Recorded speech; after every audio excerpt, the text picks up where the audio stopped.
Hi there, it's me again. You might remember me from the previous module, and no worries if not. What's important is that I'm here now. We've made some updates to this program to make sure you got the latest info on mobile devices. You'll see me again throughout the rest of this program, so keep your eyes peeled for me. And let's talk about mobile devices. Mobile devices are computers too. They have CPUs, RAM, storage, power systems, and peripherals. How are they different from a server, a desktop computer, or a laptop? They're special because they're, mobile. They're portable and usually powered by batteries. Some mobile devices are general purpose computing devices like tablets or smartphones. Other mobile devices are optimized to perform a specific set of tasks like fitness monitors, e-readers, and smartwatches. Mobile devices are usually very integrated. Remember the systems that we showed you earlier? The components could be taken out and held in your hand. Mobile devices build some or all of these components together in a way that you can't take apart. The smaller the device, the more integrated the components usually are. The CPU, RAM, and storage might be soldered directly to the device's motherboard. Very small mobile devices use a system on a chip, or SoC. A system on a chip packs the CPU, RAM, and sometimes even the storage onto a single chip. Not only are SoCs small, they use less battery power than if those components were separated. Even though they're small, some mobile devices use peripherals. Smartphones connect to Bluetooth headphones, for example.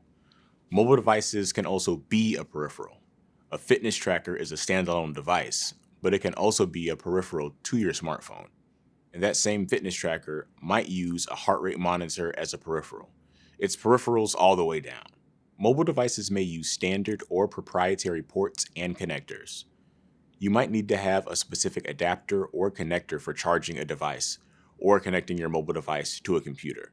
Sometimes the physical shape or the intended use of the mobile device makes a standard connection like USB a bad choice.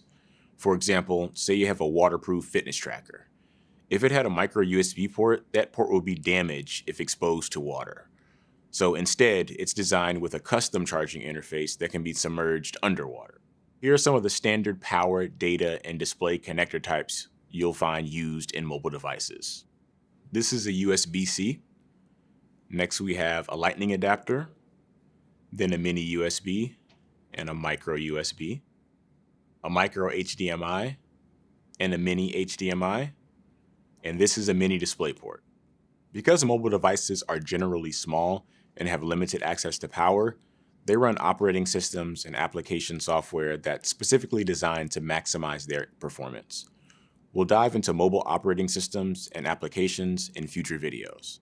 As an IT support specialist, you might be responsible for helping end users with their mobile devices. This might include setup, troubleshooting, repairing, and replacing mobile devices. Don't worry, we're going to break all of this down for you. One super important thing, mobile devices can contain a lot of personal data. Some organizations allow people to use their own personal devices for work. We call this Bring Your Own Device, or BYOD. You should be careful to respect people's privacy when they bring their own devices to you for help. To know how to handle these devices, it's always best to refer to your organization's policy.